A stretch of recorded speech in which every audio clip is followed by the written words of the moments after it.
Head lines آپ نے جانی، خبر آپ کو دیں۔ اسٹیٹ بینک نے نئی مانیٹری پالیسی کا اعلان کر دیا۔ شرح سود 11% پر برقرار رکھنے کا اعلان کیا گیا ہے۔ اسٹیٹ بینک اعلامیہ کے مطابق افراط زر کی موجودہ سطح اور سیلاب کے پیش نظر شرح سود کو برقرار رکھا گیا ہے۔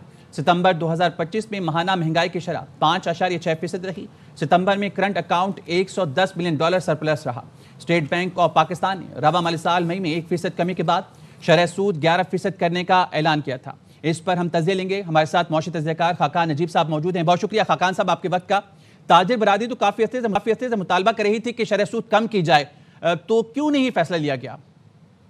دیکھیں، آن دی فیس آف اٹ تو لوگ یہ سمجھیں گے کہ 11% آپ کا پالیسی ریٹ ہے، اور اگر آپ کی انفلیشن 5% کے قریب ہے تو یہ ایک بہت بڑا گیپ ہے۔ ریئل ریٹ جو ہے وہ 7% پازیٹیو ہے۔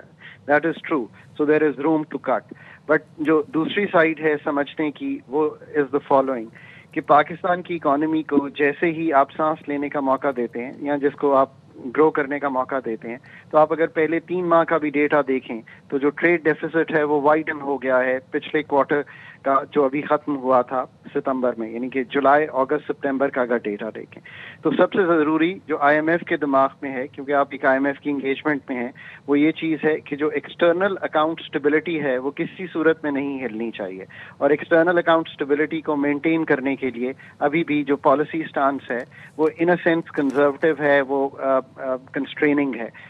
یہ بات درست ہے۔ دوسری بات یہ ہے کہ آبویسلی جو فلڈز کا امپیکٹ ہے اس نے انفلیشن کو ایک مرتبہ پھر جو انفلیشنری پریشر ہے اس کو بڑھایا ہے، اور اس چیز کو بھی مد نظر رکھا ہوگا ضرور ایم پی سی نے بھی، اور ایونچولی تو دیکھیں نا، جب آپ فنڈ کے ساتھ انگیجڈ ہوتے ہیں تو جو بھی کام ملک میں ہوتا ہے وہ فنڈ کی آرا کے ساتھ ہی کیا جاتا ہے۔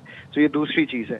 تیسری آف کورس جب آپ کے بارڈر کلوجرز ہوئے، آپ کو معلوم ہے، تو آپ نے دیکھا جیسے ٹماٹر کی قیمت پاکستان میں بہت بڑھ گئی، سو آپ کی امپورٹ جو ہے وہ لمٹ ہو سکتی ہے، تو اسینشیل گڈس پہ ایک پریشر آ سکتا ہے۔ اس چیز کو دیکھا گیا ہوگا۔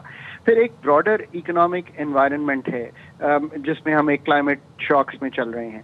سب سے زیادہ ضروری جو چیز ہے وہ یہ ہے کہ پاکستان اتھارٹیز کو یہ دیکھنا ہے کہ جب تک ریفارمز نہیں ہو جاتے، اور پاکستان پیداواری صلاحیت اور ایفیشنسی، یہ 2 چیزیں ہیں۔ اب یہ جو میں نے ابھی گفتگو کی ہے یہ تو ان دا شارٹ رن ٹرو ہے کہ آپ نے اکانومی کو سلو کرنے کے لیے، ڈیمانڈ کو توڑنے کے لیے ابھی بھی ایک ریسٹرینٹ والی مانیٹری پالیسی چلائی، بٹ اصل بات یہ ہے کہ جب تک آپ انرجی ایفیشنسی… ڈاکٹر صاحب کب تک امکان ہے کہ شرح سود کم ہو؟ یہ بہت اچھا سوال ہے۔ ایک تو یہ ہے کہ ہم یہ کلائمیٹ کے فیز سے نکل جائیں، دوسرا یہ ہے کہ ہم یہ دیکھیں کہ واقعی جو پروڈکٹیوٹی گینز ہیں وہ کسی طرح سے ملک کو دکھائی دینا شروع ہوں، جس سے پاکستان کی گروتھ جو ہے وہ پروڈکٹیوٹی، ایفیشنسی، ڈی ریگولیشن پہ بیسڈ ہو۔ جب تک آپ یہ نہیں کریں گے آپ لانگ ٹرم انفلیشنری کنٹرول میں نہیں جا سکتے، اور اگر آپ لانگ ٹرم انفلیشنری کنٹرول میں نہیں جا سکتے تو آپ شرح سود کو جس طرح لوگ سنگل ڈیجٹ میں لانا چاہتے ہیں وہ لاتے ہوئے فنڈ بھی آئی تھنک کیئرفل ہوگا، اور مانیٹری اتھارٹیز بھی کیئرفل ہوں گی۔ بہت شکریہ ڈاکٹر صاحب ایونیو سے